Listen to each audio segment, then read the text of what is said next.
Okay, Chapter 1, the demand for audit and other assurance services.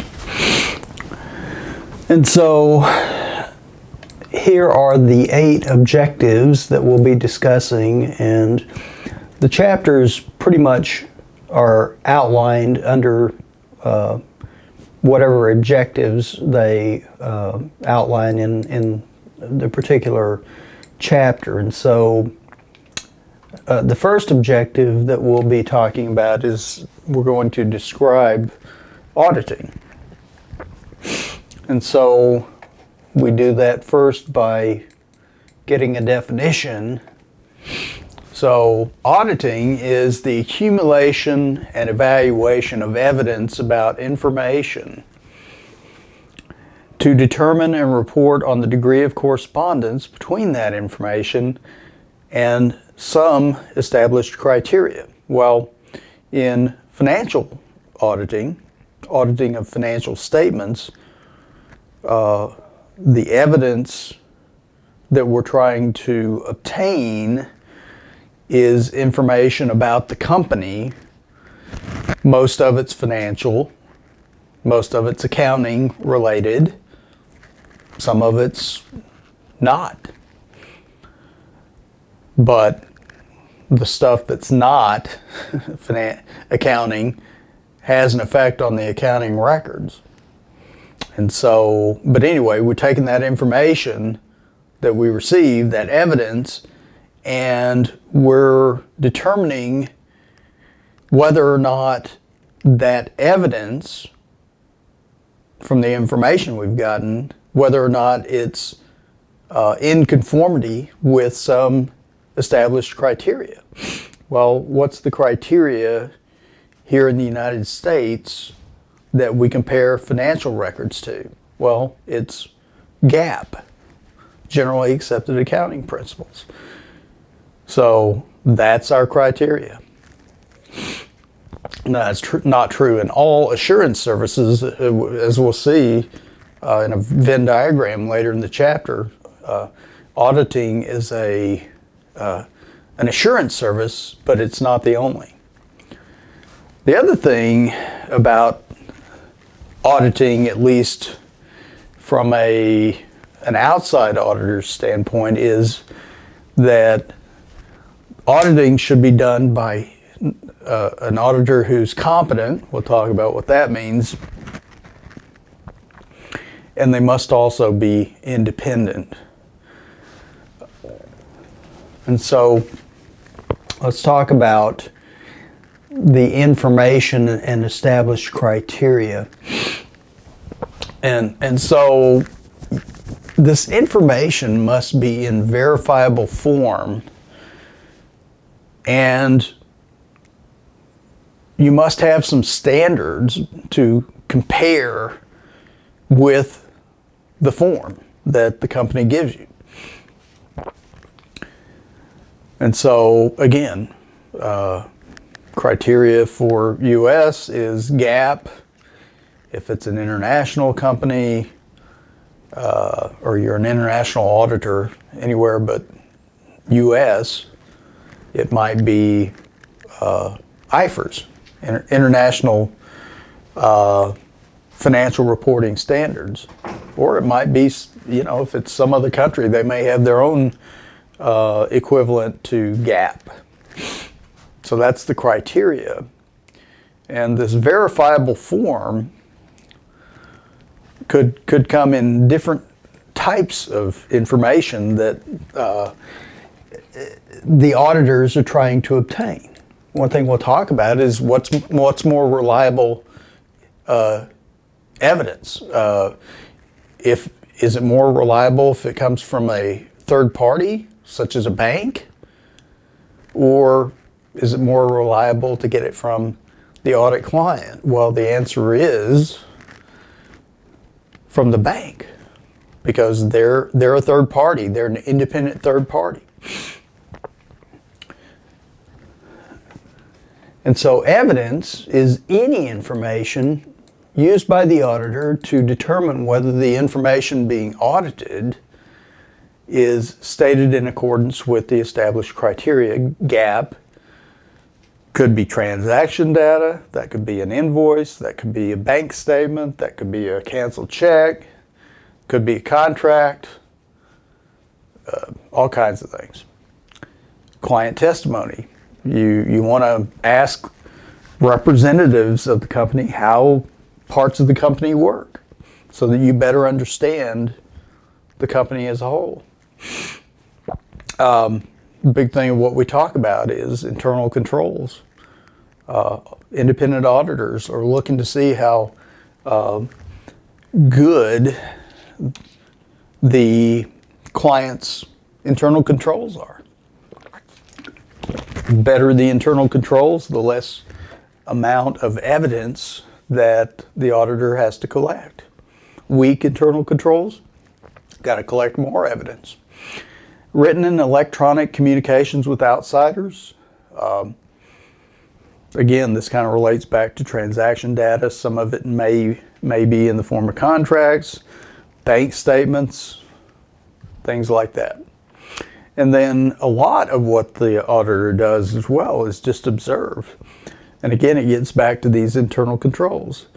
They sit and watch the employees do whatever it is they do, and they compare that particular, let's say, department's internal controls are versus what's actually being done, and see if, you know, internal controls are good or bad, or maybe they don't even exist.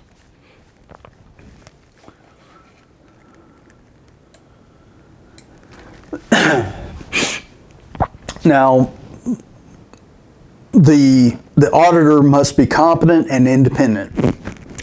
What does it mean to be competent? Well, that's kind of a lower bar. In other words, it's a low bar. You just have to be right at it to be competent.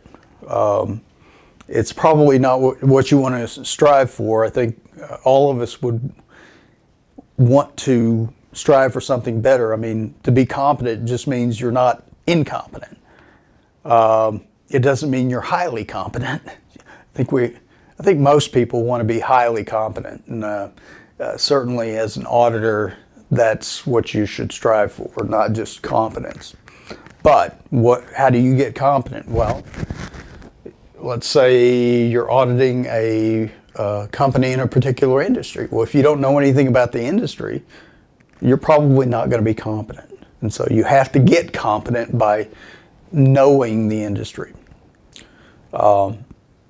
Many times what you do in private account or public accounting firms is you work in a certain industry. You audit certain types of industries, pretty limited for the bigger auditing companies.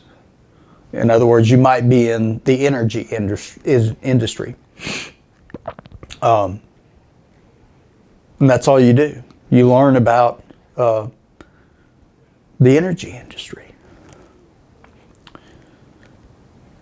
You know, there's some assurance in working in a larger firm, especially when you're just, you know, brand new out of school with your CPA license. You know, most of the larger companies and even the medium-sized ones pretty much have you in a cocoon to where hopefully you don't fail. And you can become competent yourself. Judgment and experience. Well, judgment usually comes from experience. The more experience you have, the better, hopefully, the better your judgment will be. Independence, you know, how independent, let's say, is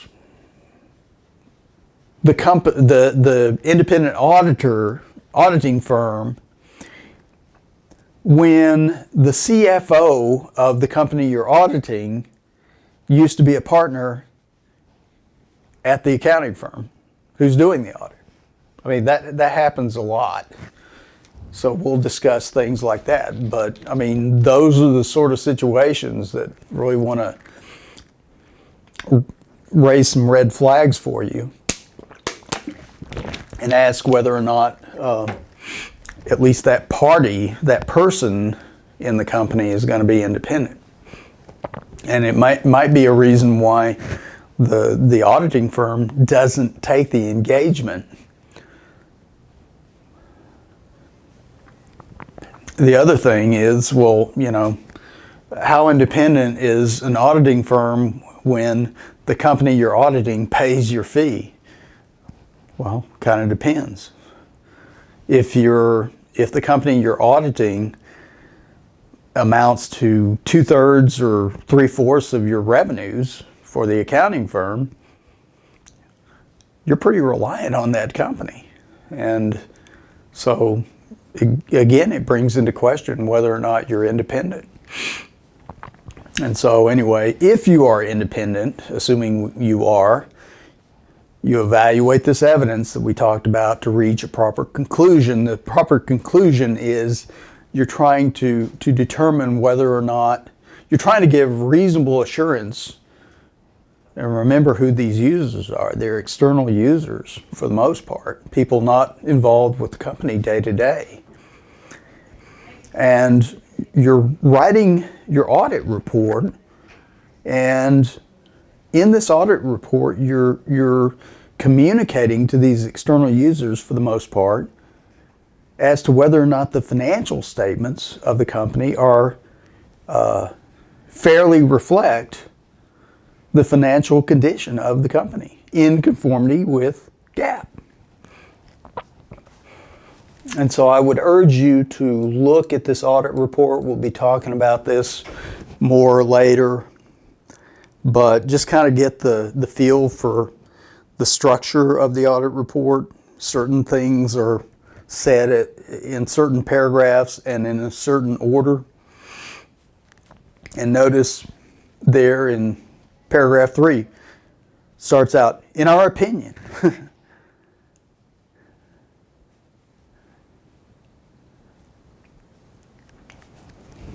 And depending on whether or not this audit is of a publicly traded company or not, there may be more than one audit involved. When an audit firm is auditing a publicly held company, they're actually doing 2 audits. They're rendering an opinion on the fairness or whether or not the financial statements fairly reflect the company's financial position in conformity with GAAP. They're also rendering an opinion as to the whether or not the company's internal control system is adequate.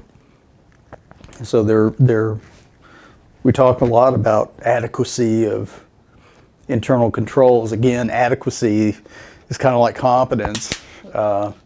It's just good enough. So for the company, you would think they want to be better than good enough. And so this is what this audit report hopefully gives some assurance to these third-party users, external users, as to the fact that, and again, independent auditors are not guarantors of the information they audit. They're not saying they're absolutely correct. That's not what this is. This is not a fraud audit or anything like that. You're simply taking limited information, and if you feel that the information provided that you've looked at fairly reflects the financial condition of the company in conformity with GAAP, then that's what you report. But you're not a guarantor that this is absolutely correct. This, you know, if top management is bent on perpetuating a fraud, at least for a time, they'll do so. because, if you catch the fraud, it's just normally by luck sometimes. Now, there are other types of independent auditors, although I take issue with this somewhat. They talk about an internal revenue agent being an independent auditor. And what they're doing is taking your information that you've given them, the return and other information, documentation, and comparing what you've filed with criteria set up by the Internal Revenue Service through the code, the Internal Revenue procedures, and court cases or interpretations as well. A lot of them. Now, how independent is a tax revenue agent? Not very. Tax auditor, they're totally dependent to the Internal Revenue Service. Totally biased, so they're not independent whatsoever. And many times, the auditor, the IRS auditor, thinks one thing where you have a totally different interpretation. A lot of the tax law is murky, so you can have more than one interpretation, and that's when you get into these court cases, because you don't agree with the taxpayer doesn't agree with the auditor. But anyway, what happens after the audit, the revenue agent issues a report on the results. Usually their report is slanted towards the IRS, meaning taxpayer owes. All right, number 2, distinguish between auditing and accounting. Certainly, and again, let's get some definitions. Accounting is the recording, classifying, and summarizing of economic events for the purpose of providing financial information used in decision making. Of course, you got your 2 different kinds of accounting, financial accounting and managerial. The main thing we're talking about here is financial accounting. Auditing is different. Certainly, auditors have to know the ins and outs of accounting, and the whole criteria structure of FASB and GAAP to determine whether or not the recording, classifying, and summarizing of economic events is correct and in accordance with GAAP. But it goes further. It's determining whether recorded information properly reflects the economic events that occurred during the accounting period. And again, they have to look at the information provided by the company, as well as the criteria set up by FASB through GAAP. Next, explaining the importance of auditing in reducing information risk. Now again, remember the users of this information are external users,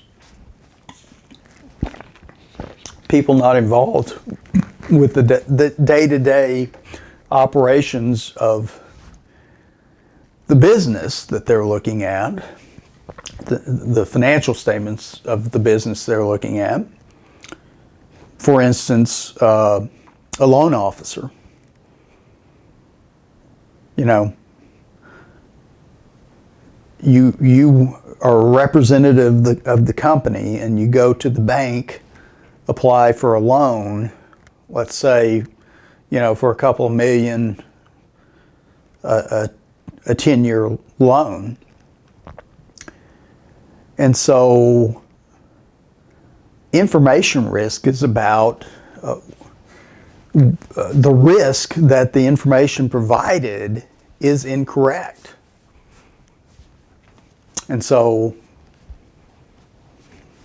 the loan officer at the bank has to consider this information risk. What can I do to lower information risk? Well, I can tell you, anytime a company goes to a bank, first thing the loan officer is going to ask, among other things, is where I want to see your audited financial statements. So those audited financial statements give the banker some assurance that the numbers are correct through what we call in the business a clean opinion, kind of like what we saw earlier. Meaning, again, the financial information provided by the company fairly state their financial position in accordance with GAAP. So that audited report reduces, not completely, but reduces substantially information risk for the banker. That's why they want audited financial statements. You'll never see a banker, and again, this is businesses, issue or authorize a business loan based upon unaudited financial statements. They just don't do it. And it's because of this information risk.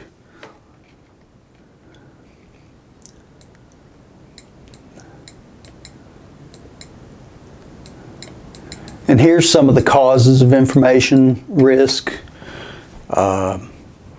Big one is biases and motives of the provider. Well, that's the reason why the banker wants audited financials, because the company and its representatives certainly have a motive possibly to lie in order to get the loan. So, they could cook the books or just make up numbers on the financial statement if it was unaudited. And so that's, and again, if company representatives, especially at the top, want to perpetuate a fraud, at least for a while, even with an audit, they can get away with it for some time.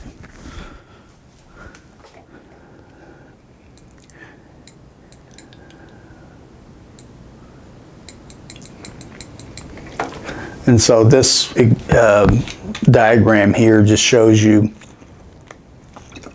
the relationship between the company that the auditor is auditing and these external users.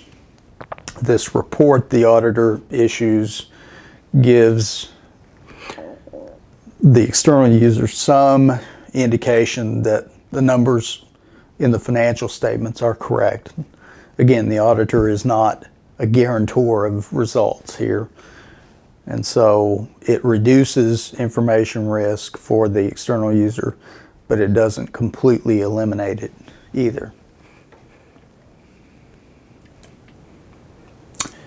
All right, so let's talk about assurance services and overall and where auditing fits into there. Assurance services is basically any independent professional service where you're verifying the information that the client has provided. This can be done by CPA firms, it can be done by IT firms, could be done by management consulting firms. CPAs are not the holder of all assurance services. They can be done sometimes, unless legally required, as with audited financial statements. I mean, only CPA firms can do that.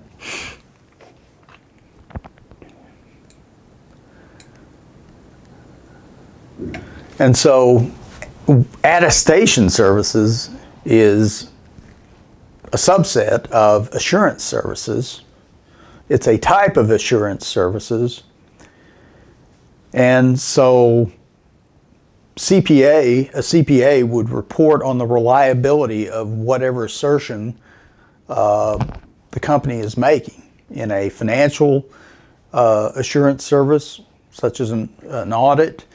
The CPA reports on the reliability of the assertions in the financial statement and renders an opinion accordingly. But there are other types of attestation services as well. So there's your audit. You're auditing historical financial statements. A review is less stringent, so it doesn't quite give you the same assurance if you're an external user that an audit does, but it gives you some assurances, so it lowers information risk for the external user, but not as much as an audit would, and certainly not completely. You could have an attestation service over internal controls. You could have an attestation service dealing with information technology. CPA firms could do that.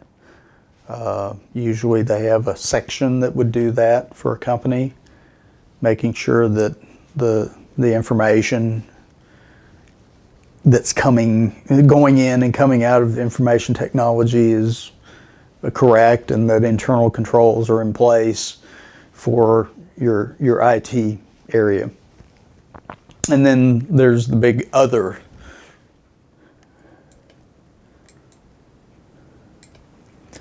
And so other types of assurance services would be like Miss America. The CPA firm, usually one of the big four, collects the votes and to make sure that you get the right Miss America. And there are other types, lottery services that CPAs are hired to make sure that the numbers are correct and that the purported winner has the winning tickets. So that's an assurance service as well. All right, so here's in figure 1-3, here's a Venn diagram of where assurance services and non-assurance services fit in. And you've got a subsection of assurance services is these attestation services, and then the ones we're mainly focused on is the audits. That's why it's called auditing. But understand that the medium and larger public accounting firms, that's not where all their money comes from. They receive management consulting fees. Certainly they do a lot of tax services for companies. And they might even do, and certainly the smaller to mid-sized accounting firms do a lot of accounting and bookkeeping services for their clients. And so those three, management consulting, tax services, and accounting and bookkeeping, are non-assurance services. But as far as income stream for the firm, quite a bit. All right, three types of audits. You have your operational,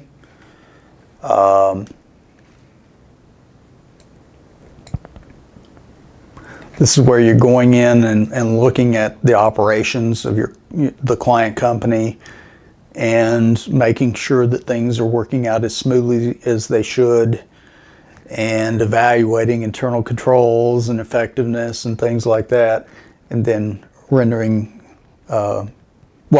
rendering advice on how the company can perform better. Might have a compliance audit. This is like where a company has to be in compliance with certain laws of a federal agency, for instance. So let's say you've got a publicly traded company that has to be in compliance with SEC rules, Securities Exchange Commission rules. You might come in as a CPA firm and audit to make sure, obtain evidence and render an opinion on whether or not the company is in compliance with the SEC rules and regulations. And then, of course, the biggie, the one we'll be talking about a bunch, is audit of financial statements. All right, the primary types of auditors, main ones are CPA firms. Those are your independent auditors. You also have governmental, certainly internal revenue agents or governmental agents. And then internal auditors. Many of these internal auditors used to be external auditors. I mean, where I worked at Valero Energy, everybody in internal audit used to work in public accounting, usually for one of the big four accounting firms. So they bring a vast amount of experience with them when they come to Valero. All right, last but not least, requirements of becoming a CPA. There's the educational requirement. You have to have certain number of minimum hours, 150 semester hours, 225 quarter hours in most states, but check your particular state to make sure. Plus, you have to have so many business hours, certain types of business courses you have to take, certain type of accounting courses you have to take, a certain number of hours you have to take in accounting. You have to take the Uniform CPA exam and pass all four parts. And on top of that, you have to have some work experience. Now, does it have to be in public accounting? Not necessarily, but it has to relate to the accounting profession, working in the accounting profession. Again, check your state for their particular requirements. And so here are the four examination sections. As you can see, auditing and attestation is a big part of the CPA exam. A lot of what we do in this class as far as outcomes is test you using some of these old CPA exam questions in auditing and attestation. Because a lot of times when you're taking the CPA exam, you'll see old questions on the exam. And so some of the questions you may face in this class, you may see on the CPA exam. So this class is kind of important. So again, check your local state CPA, Board of Public Accountancy, or whatever it's called in your state, to make sure that you meet all the requirements. And that's it for Chapter 1.